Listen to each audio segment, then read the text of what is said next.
So, maglalagay muna tayo ng dalawang handful nito ng Radox Mineral Therapy Muscle Relief na bath salts. Tapos, meron din tayong Muscle Suit Radox din. Dalawang handful din ito. Chuchu. Tapos, lagay natin dito. Warm to. Kaya medyo mapapaso tayo dyan. Aray ko. Aray.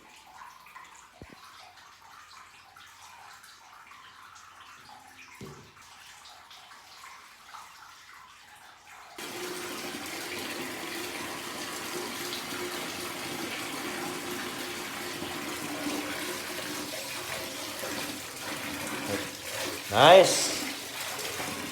Isa pa. Ilalagay pa tayo ng isa pa.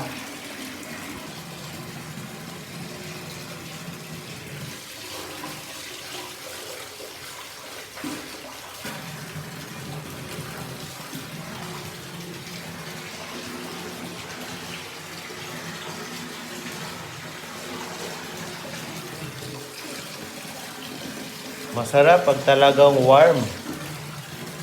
Bababad muna natin yung paa natin dito. Yan. Para ma-relax yung ating paa. Tapos, saka tayo hihiga.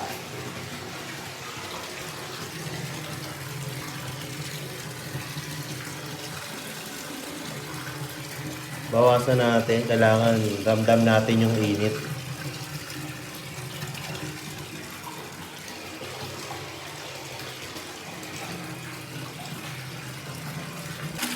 Babad muna natin yung ating paa rito. Kahit mga 20 minutes lang.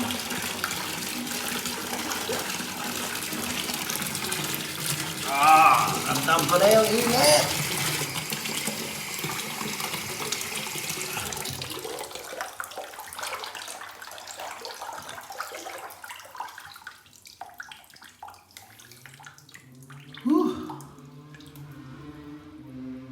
Pagod ako kanina.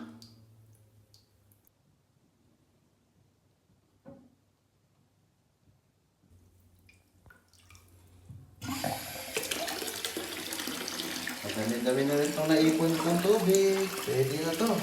Gala tayo rito. Kailangan na natin mag-relax.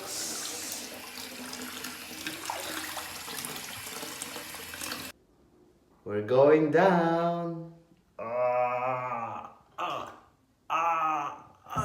Shoot! Sobrang init. Oh. Kailangan medyo dagdagan natin yung lamig. Ramdam ko yung init. Pero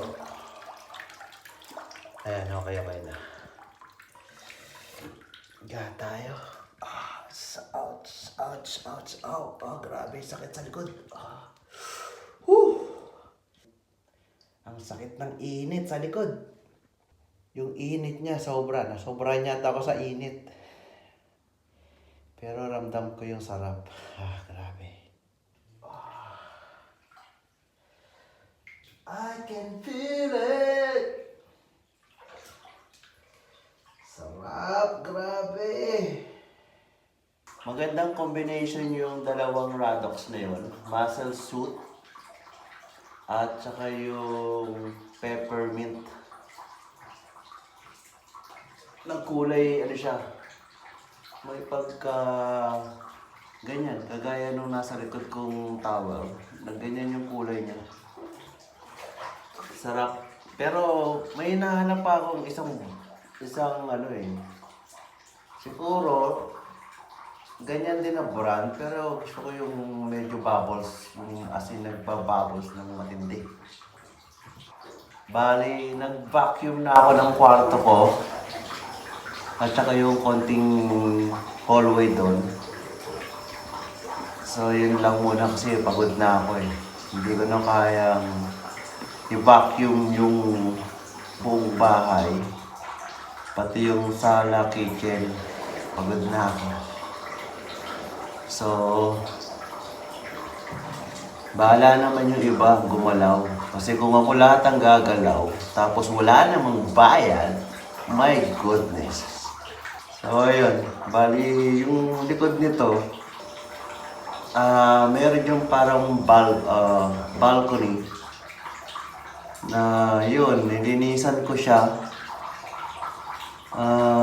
Nilinisan ko na rin yung bike ko kasi simula nung ginamit ko siya hanggang ngayon, siguro 1 month na rin. Yun, nilinisan ko na din. Binash ko na siya talaga ng sabon, tapos balnaw. Yan. So, magre-relax na muna ako. Doon ay kaya kong ipagbawal, buhos ng ulan. Sa panaginip lang kita, mahal kang tuwina.